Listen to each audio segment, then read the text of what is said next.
In 2007, in the city of Lijiang in Yunnan Province, China, the name Mu Hongjiang was synonymous with success. If you mentioned him to anyone who knew him, 8 out of 10 people would give you a thumbs up in admiration and respect. At 39 years old, Mu Hongjiang was at the peak of his life, with his career on a rapid rise and his reputation spreading throughout the region. If someone were to write the story of his life, it would certainly be an inspiring tale of a poor boy from the lowest rungs of society who climbed his way to the top through sheer determination and hard work. Hongjiang was born and raised in a remote rural area of Yunnan Province. His parents were simple farmers who toiled in the fields year-round. Born into such circumstances, Hongjiang realized early on that education was his only path out of poverty. So from a young age, he threw himself into his studies as if it were his life's mission. His extraordinary efforts paid off when he was admitted to Kunming University of Science and Technology, one of the most prestigious schools in the region. He became the first golden phoenix to fly out of his poor village, carrying with him the pride and hopes of his entire family and neighbors. After graduating with an engineering degree, thanks to his solid professional skills and hard-working nature, he was hired into the highway management system of Lijiang City. In the early days, Hongjiang was just a technician working quietly in the background, hardly noticed by anyone. But through persistence and relentless effort, he steadily climbed the career ladder. Over time, Hongjiang built up his reputation and credibility in the industry. He possessed a sharp, flexible mind, always quick to seize opportunities and solve problems. His professional skills were impeccable, and his interpersonal skills were equally polished. He knew how to interact appropriately with different people in different situations. Because of these outstanding qualities, the leaders in his organization valued and trusted him greatly, readily entrusting him with important responsibilities. By the time of the incident, Hongjiang had risen to become a project manager for a major construction team. His annual income was a figure that many people couldn't earn in a lifetime. He owned a stylish gray Paladin SUV and a spacious 3-story villa in an upscale suburban community in Lijiang. In his wife Mrs. Li's eyes, Hongjiang was the perfect husband. Despite his thriving career and all the pressure and stress from work, he never brought his troubles or frustrations home. No matter how busy he was or how late he might be, Hongjiang never forgot to call home to let his wife know, so she wouldn't worry. Rain or shine, no matter how hectic work got, he made sure to be home before 11 p.m.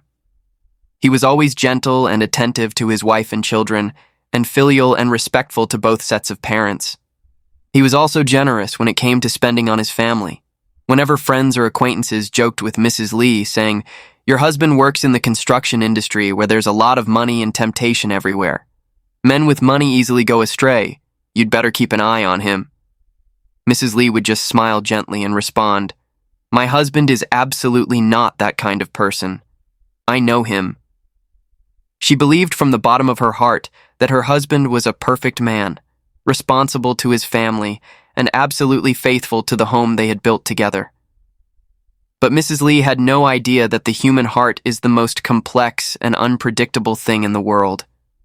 Money and status had come to Hongjiang too quickly, too easily, so fast that he wasn't mentally prepared to handle it.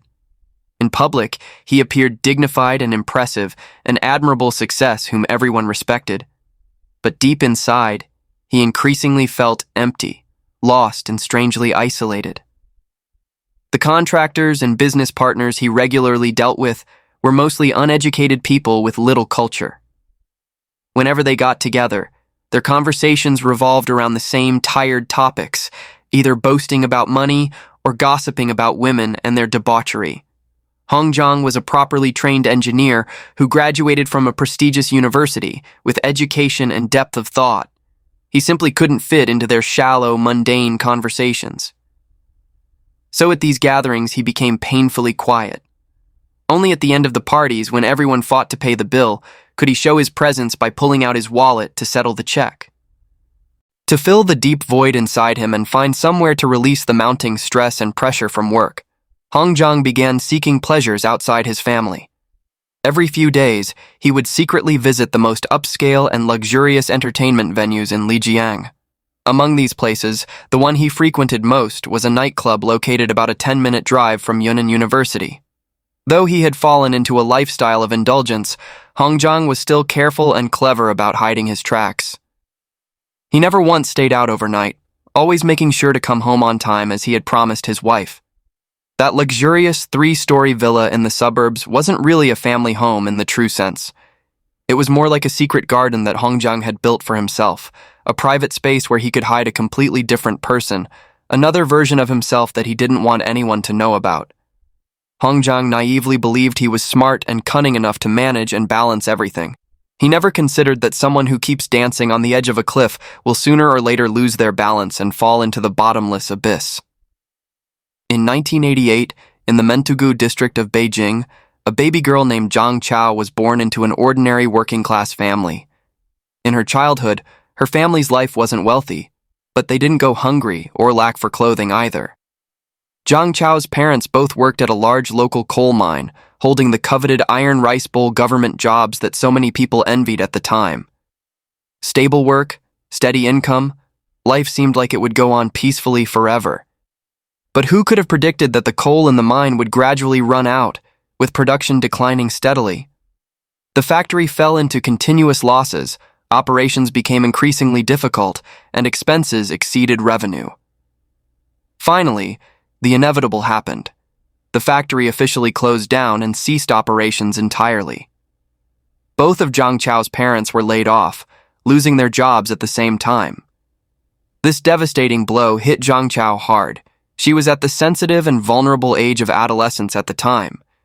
But fortunately, her parents were strong-willed people. No matter how difficult their circumstances became, they gritted their teeth and refused to let their daughter suffer or be disadvantaged in her education. They silently bore all the pressure, pouring their remaining resources into securing their daughter's future. In 2006, when Zhang Chao turned 18, she passed her college entrance exams and left Beijing for the distant city of Lijiang, enrolling in the business administration program at Yunnan University's College of Tourism and Culture. The name sounded impressive and grand, easily making people mistake it for a prestigious branch of the famous Yunnan University. But in reality, it was just a completely independent private college, with no connection whatsoever to the actual Yunnan University. And as everyone knows, private colleges that aren't part of the national public university system always charge sky-high tuition, far more expensive than public schools.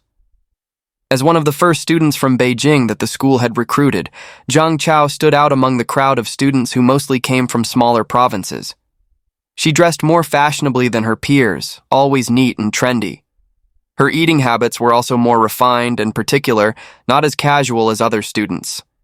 At first glance, anyone would think she was a young lady from a well-off family. But deep down, Zhang Chao knew better than anyone the true state of her family's finances.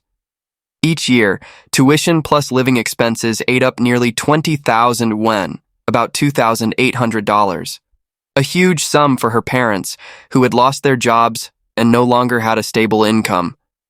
Zhang Chao understood this, so at school she made sure to stay humble and not show off or draw attention to herself.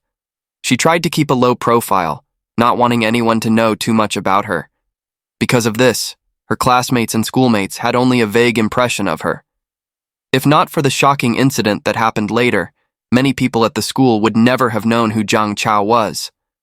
But inside this young girl with her calm exterior, many desires were smoldering, impossible to suppress. College, after all, is a microcosm of society, where all the divisions between rich and poor, high and low status, are laid bare. Day after day, Zhang Chao had to watch her wealthy classmates using the latest smartphones, wearing designer clothes, carrying expensive bags, spending money without a second thought. Witnessing all this day after day, Zhang Chao's heart grew increasingly unbalanced and disturbed. Jealousy and resentment kept growing inside her. She told herself she clearly came from the glorious capital of Beijing, yet here she was living like some poor country bumpkin among these provincial students. The gap between harsh reality and her expectations was too great. Her mind couldn't focus on studying anymore. All that swirled in her head now was a single thought: make money, quickly make lots of money, live as well as those people, or even better than them. At first, Zhang Chao thought about getting a proper part-time job. She considered tutoring, handing out flyers on the street, or working part-time as a server at restaurants and shops. But these honest jobs brought in money too slowly. The meager earnings couldn't begin to fill the gaping hole of ambition inside her. Then in May 2007, Zhang Chao's life took a fateful turn. A classmate, whether intentionally or not, pointed her toward a much quicker and easier way to make money. Without hesitating too long, Zhang Chao started working at a nightclub, the place that would completely change the course of her life. In her first days stepping into that world of glamour, Zhang Chao drew a clear moral line for herself. Serving drinks to customers was fine. Sitting and singing karaoke to entertain them was also okay. But anything else was absolutely off limits. She would never cross that boundary. She naively told herself that she could step into the mud and still keep herself clean, that she could emerge from the mire without being tainted by its stench. But harsh reality quickly slapped her hard across the face. In a place like a nightclub, every corner reeked of strong alcohol, burning hormones of desire, and the tempting smell of money. These three things intertwined, creating a thick, suffocating atmosphere that easily intoxicated and confused anyone who stepped inside. In such an environment, the moral line Zhang Chao had drawn for herself quickly became fragile. Day after day, Zhang Chao witnessed other girls in circumstances no different from hers, also students, also from ordinary backgrounds, who, because they were willing to let go of all restraints, could easily pocket anywhere from several thousand to over 10,000 yuan, roughly $1,400, in just one night. Meanwhile, she herself would work exhaustingly through an entire night, running tables, pouring drinks, smiling and chatting with customers until her face ached and she was completely drained, only to end up with maybe a few hundred yuan in tips. This enormous disparity began to shake Zhang Chao. The moral line she had once firmly held now wavered violently. Before her now lay a bottomless abyss, and she had already stood too close to the edge, just one little push from behind, and she would fall right in. And sure enough, very soon after, two men appeared in her life. Speaking of Mu Hongjiang, in the miniature world of the nightclub where Zhang Chao worked, he stood at the very top of the pyramid of spenders, a generous VIP customer whom everyone wanted to serve. Zhang Chao, on the other hand, was the complete opposite. She was at the very bottom of that pyramid, struggling day and night to scrape together every little bit of money. Between these two extremes stood another man named Ji Hong, perched precariously on the edge, belonging neither to the top nor sinking completely to the bottom, an awkward role full of inner resentment. Ji Hong was 27 that year, exactly 8 years older than Zhang Chao, just enough of an age gap to create an impression of maturity and experience in the young girl's eyes. He was from Dahong, a region in Yunnan province.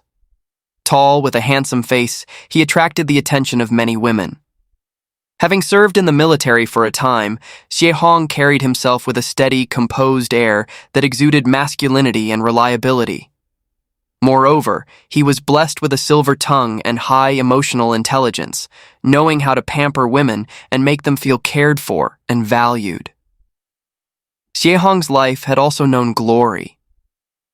Before coming to Lijiang, he had been a manager at a large nightclub in the bustling city of Kunming, someone who had seen it all, who once held authority and managed a large staff. That position had brought him not only generous income, but also respect and admiration from those around him. But when his career hit a major setback, he stumbled hard on the path to success. When his career collapsed, his marriage couldn't survive either. His wife, unable to stand being with a failure, demanded a divorce and left him. Losing both his wife and career at once, Xie Hong was left devastated, with no face to show in Kunming anymore. He fled to the tourist city of Lijiang, hoping to start over from scratch. But as soon as he arrived in Lijiang, harsh reality slapped him in the face, making him realize he was just a nobody, a stranger in a foreign place where no one knew or cared about him. The reputation of being a manager at a major Kunming nightclub, something he had once been proud of and thought would serve as a ticket to success, turned out to be completely worthless here. To put food in his belly each day, he applied for a job as a male server at the lowest level, at the very bottom of the hierarchy in the same nightclub where Zhang Chao worked. Xie Hong's daily work now consisted of pouring tea and water for customers, opening bottles, lighting cigarettes, and doing all sorts of menial tasks to serve the big shots and tycoons in the luxury VIP rooms, making sure they were as comfortable and satisfied as possible. Working hard like this every month, Xie Hong could only earn about 2,000 to 3,000 yuan, roughly $280 to $420, just enough to get by. But compared to his former glory as a powerful and glamorous nightclub manager, when he could give orders to dozens of employees, when customers respected him and business partners looked up to him, his current life was worlds apart. The enormous gap between his glorious past and mundane present left Xie Hong constantly frustrated and resentful inside. He nursed a fierce determination to somehow turn things around, to rise back up to a position worthy of himself. And just as he was waiting for an opportunity to change his fate, destiny arranged for him to meet Zhang Chao. On one side was a young female college student sinking deeper into the pit of money, blindly craving wealth. On the other was a man quietly waiting for a chance at redemption. Two hearts unwilling to accept ordinary fates, both burning with their own ambitions and desires, unexpectedly met and burst into flames in the tempting world of the nightclub. To Zhang Chao, Xie Hong was a mature, handsome man who knew how to care for and cherish people. To Xie Hong, Zhang Chao was a young, beautiful girl who still looked rather innocent. Though she was struggling in the complex nightclub environment, the fresh student aura about her hadn't completely faded. More importantly, this girl seemed to have pretty good income because she spent money very generously, buying him designer clothes at the drop of a hat, even covering most of their living expenses. And so, a half-clear, half-murky romance between them began. But this so-called love, beneath its sweet surface, was actually paved with lies and money. Zhang Chao willingly used the money she got from Mu Hongzhang to support her poor boyfriend Xie Hong, seeing it as a way to preserve what she considered a pure love. Xie Hong also cleverly played dumb, enjoying everything his girlfriend provided.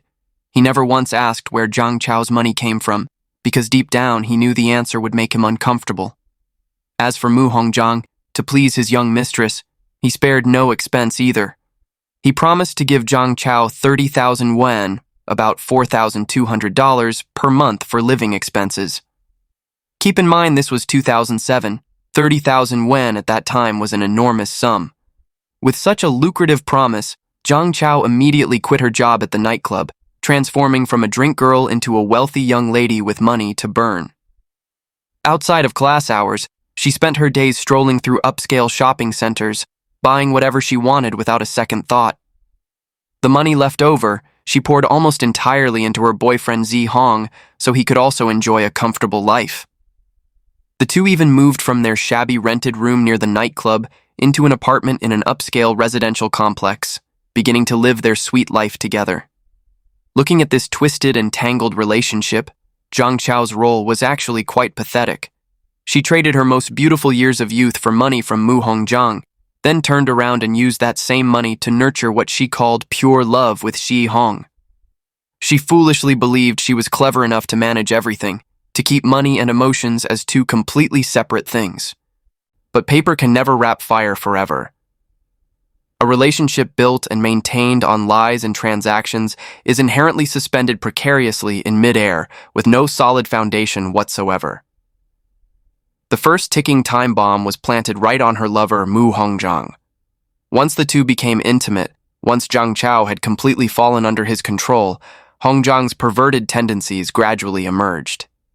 In that luxurious 3-story villa, he frequently made bizarre, perverted demands, treating Zhang Chao in ways that bordered on torture. So every instance of so-called intimacy between them was for Zhang Chao another experience of humiliation and pain, both physical and emotional. But for those 30,000 yuan per month, she could only grit her teeth and endure. However, deep in the young girl's heart, a seed of hatred had begun to sprout. The second bomb was quietly buried within her relationship with Xie Hong. Though he lived comfortably day to day on his girlfriend's money, the scales of self-respect in Ji Hong's heart were growing increasingly unbalanced. After all, he was a man approaching 30, being financially supported by a girlfriend 8 years his junior. How could he show his face if this got out? He never said it aloud, but inside he always felt uncomfortable and troubled. To keep the relationship, Zhang Chao could only spend even more generously on him. So her expenses kept growing, and the 30,000 yuan per month from Hongjiang gradually became insufficient. Before the tragedy occurred, 2 seemingly small incidents completely lit the fuse on the powder keg. The first was one of Mu Hongjiang's moments of showing off. One time, after they had been intimate, Hongjiang, whether wanting to flaunt his wealth or having drunk too much and loosened his tongue, deliberately reached into his pocket and pulled out a bank card, waving it back and forth in front of Zhang Chao's eyes while smugly murmuring, "Baby, there's over 3 million yuan, about $420,000, in this card." Over 3 million yuan! That enormous figure exploded like a bomb in Zhang Chao's head. She had to endure all kinds of humiliation and torture for a whole month just to get 30,000 yuan, yet this tiny little card held an amount she couldn't earn even if she worked for 100 months. The flame of greed in her heart immediately blazed up fiercely. From that day on, that bank card became a constant obsession in Zhang Chao's mind. She dreamed about it, thought about it all the time. She began probing around, trying to find out the PIN, but Hongjiang wouldn't reveal even a single digit. The second incident happened in December 2007, during a mahjong game. That day, Hongjiang's luck was absolutely terrible. Bad fortune clung to him all night, and he lost over 50,000 yuan, about $7,000. Hoping to change his luck, he called Zhang Chao over to sit beside him for good fortune. Who would have guessed that Zhang Chao seemed possessed by a gambling god that day? As soon as she sat down at the table, she kept winning. She not only recovered all the money Hongjiang had lost, but ended up winning an additional 120,000 yuan, about $17,000. In his excitement, Hongjiang casually pulled out 2 stacks from the winnings, totaling 20,000 yuan, about $2,800, and tossed them to Zhang Chao as if throwing spare change to a beggar. This completely ignited the anger that had been smoldering deep in Zhang Chao's heart. She thought bitterly. These 120,000 yuan were clearly won through her effort, sitting at that table and playing. Why did she only get 20,000? Even if not split evenly, she should at least get half. This wasn't treating her like a person at all. It was clearly treating her like an object, a lucky charm, to be used and then tossed a few coins. Old grudges now piled on top of new resentments, all weighing down on Zhang Chao. When she got home, the fire of hatred in her heart could no longer be contained. She went to find her lover Shi Hong and began performing a play she had carefully prepared in her mind. Crying pitifully, tears streaming down like rain, she fabricated a story that she had been brutally abused by Mu Hongjiang all along, transforming herself into the most pitiful victim in the world. She cleverly erased all details about how she had willingly been kept in exchange for money, insisting only that Hongjiang was a wealthy pervert who not only tortured her but also owed her money. Ji Hong's reaction was exactly as Zhang Chao had predicted. The moment he heard that his woman had been bullied and humiliated like this by another man, his pitiful remnant of masculine pride immediately exploded. He was furious, swearing to find a way to get revenge for his girlfriend. And when Zhang Chao casually mentioned the bank card with over 3 million yuan, Xie Hong's eyes immediately lit up with a green glint of greed he couldn't hide. One wanted revenge and to seize the money. One wanted to vent his anger and strike it rich. A cruel and vicious plan began to take shape, with every detail discussed and arranged carefully. Xie Hong figured that just the two of them wasn't reliable enough, so he called a friend in Kunming named Chen Guanglu, making up an excuse that there was a difficult debt to collect here, and he needed help. Chen Guanglu was the type who just drifted through life with no steady job. As soon as he heard he could get a big cut of money after the job was done, he immediately rushed from Kunming to Lijiang. Over the following days, the three of them began preparing everything. They went shopping and bought nylon rope, rubber gloves, wide tape, and several packs of extra-large black garbage bags. To avoid being recognized when they fled afterward, they also bought new clothes, hats, and sunglasses for disguise. Shi Hong even managed to get 2 SIM cards that didn't require ID registration, specifically for communication among the 3 of them. Everything was ready. They were like 3 venomous spiders lurking in a dark corner, having spun their web, just waiting for Mu Hongjiang to walk into it. On the evening of December 19th, 2007, Zhang Chao used the newly purchased SIM card to call Hongjiang. Her voice was sweet and seductive as she lured him to come to her rented apartment, deliberately mentioning she would be alone that night. Hongjiang, his reason clouded by desire, suspected nothing. As usual, he lied to his wife about having a dinner party, dressed up nicely, and drove his paladin eagerly to the appointment. After 8 p.m., there was a knock at Zhang Chao's door, but as soon as he stepped inside, Zhe Hong and Chen Guanglu, who had been hiding behind the door, immediately pounced. The tall and strong Zhe Hong locked his arm around Hongjiang's throat with one hand, while pressing a knife against his side with the other as a threat. Chen Guanglu swiftly tied up the victim with nylon rope, then sealed his mouth shut with tape.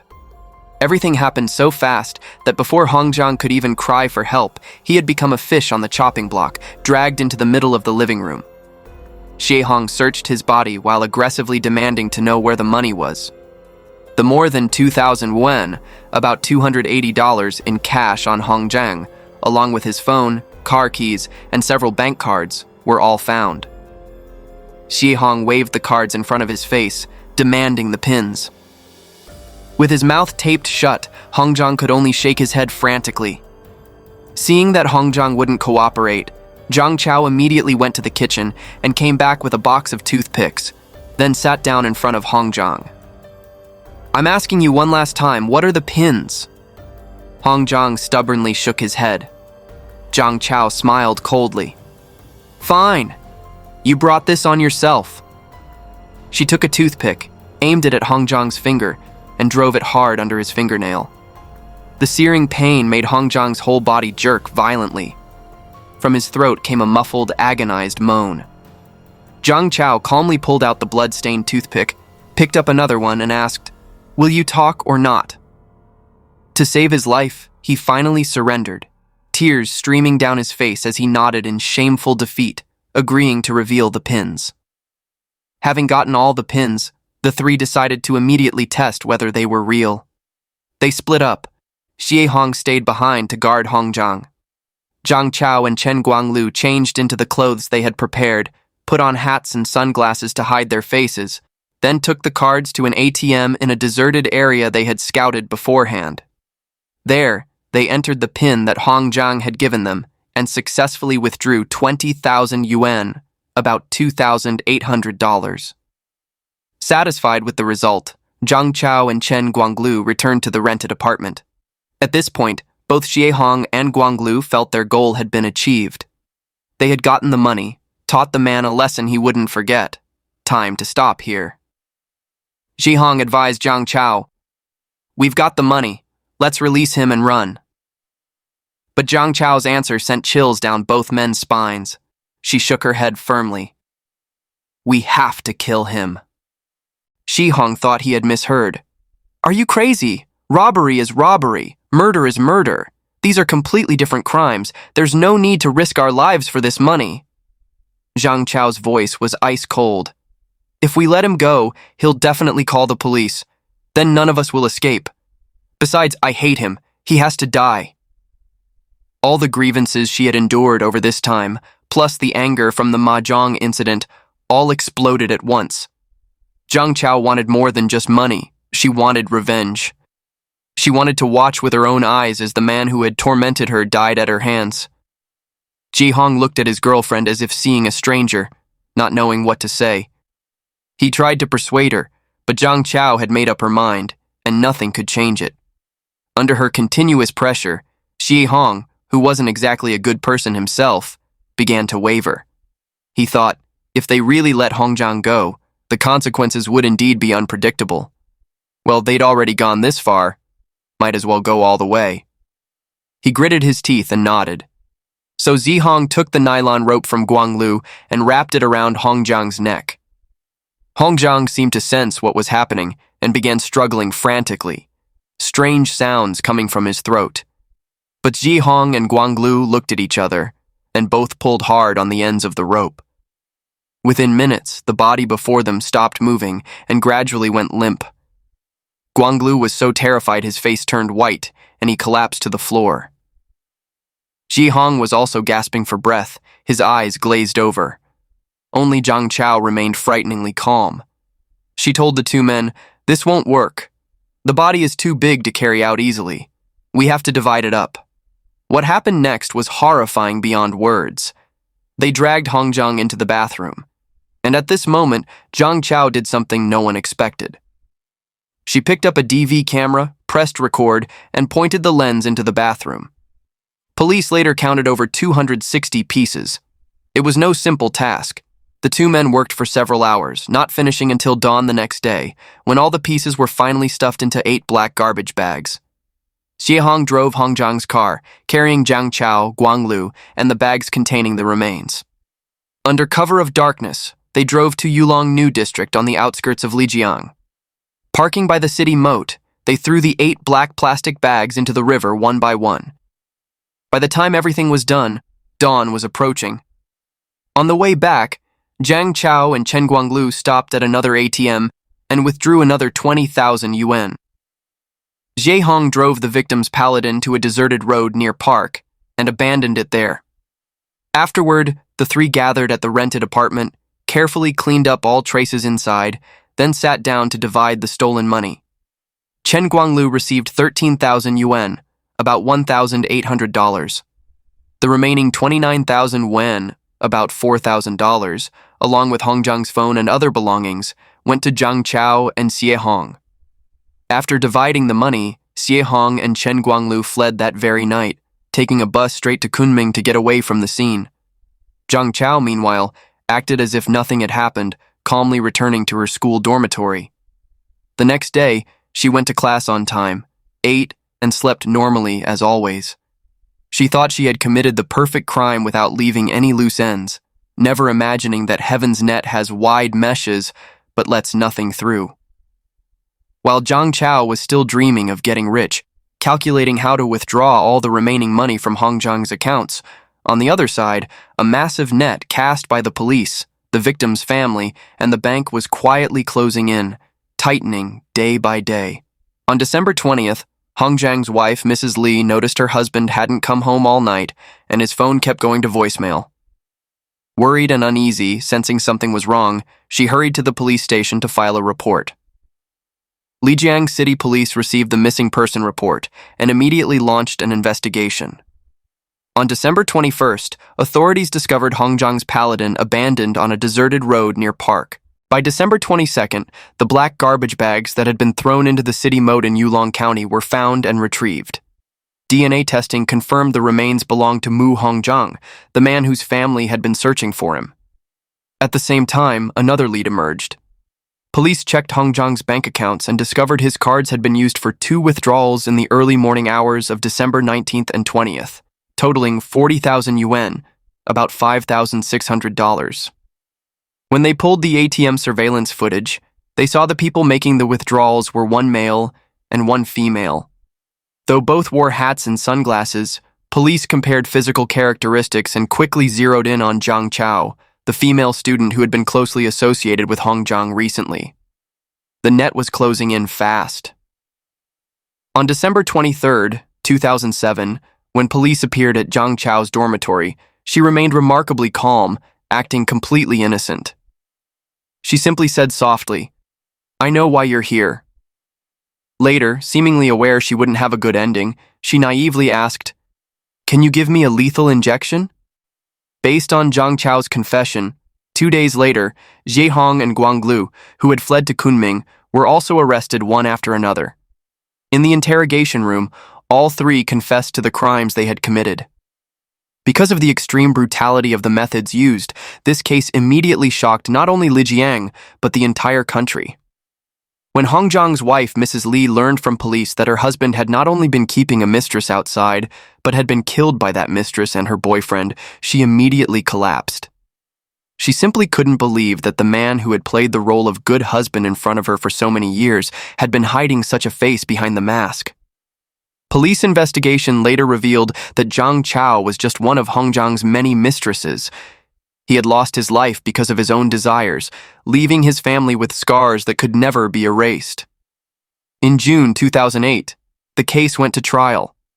Just days earlier, these three had been in that rented apartment planning together, swearing to stick together through life and death. Now, to protect themselves, all three frantically blamed each other. Zhang Chao completely changed her testimony in court, transforming herself into a pitiful victim. She claimed she hadn't been a kept woman. Hong Zhang had sexually assaulted her. Afterward, Hong Zhang had promised to compensate her with 50,000 yuan, but only gave her 10,000 yuan and a laptop before ignoring her. She had asked Ji Hong for help only to recover the remaining money. As for the murder, she claimed she knew nothing. When she came out of the bathroom, the person was already dead. She even said the dismemberment was something Ji Hong and Chen Guanglu forced her to do. Ji Hong, on the other hand, shifted all responsibility onto Zhang Chao and Chen Guanglu. He claimed he didn't know Hong Zhang at all and had no idea the man was wealthy. It was only because his girlfriend Zhang Chao said she had been assaulted that he angrily wanted to teach the guy a lesson. He admitted he had participated, but had no intention of killing anyone. It was Chen Guanglu beside him who kept instigating, saying if they let the man go, they'd all be finished, which led him to accidentally cause the death. The most aggrieved was Chen Guanglu. He cried that he had been deceived from start to finish.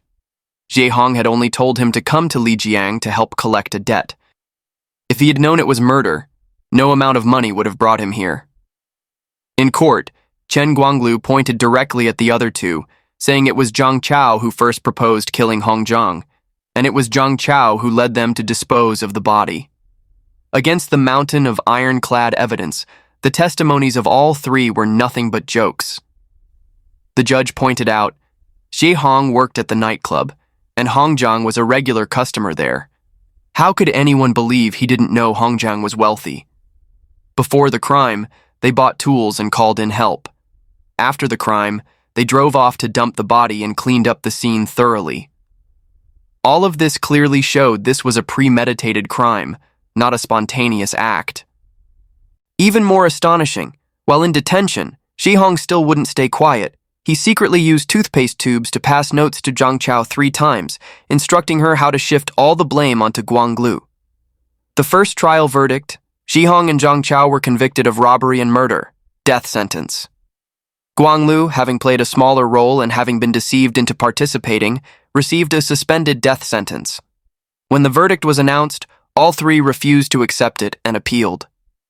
At the appellate trial, Zhang Chao's behavior became even more puzzling. She was no longer crying and begging as in the first trial, but had become strangely calm, even somewhat eerie. When court police escorted her into the courtroom, she actually waved the verdict document in her hand and flashed a strange smile at those in the gallery. Throughout the trial, her face showed no expression, occasionally swaying her body to make her handcuffs and leg shackles clang, as if telling everyone she didn't care.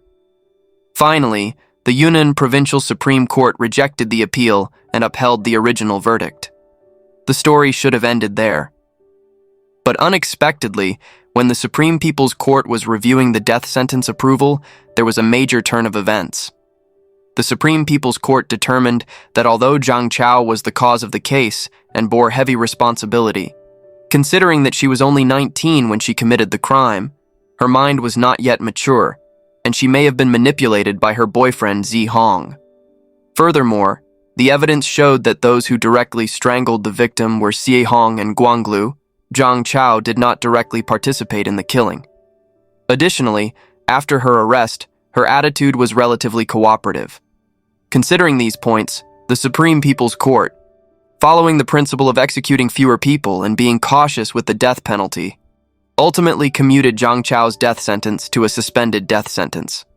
On April 17, 2009, the main perpetrator of the case, 29-year-old Ji Hong, was executed by firing squad in Lijiang. He paid with his life for his greed, hatred, and stupidity. As for Zhang Chao and Guanglu, because both behaved well in prison, they both received sentence reductions. And that's today's case. Thank you for watching, and see you in the next videos.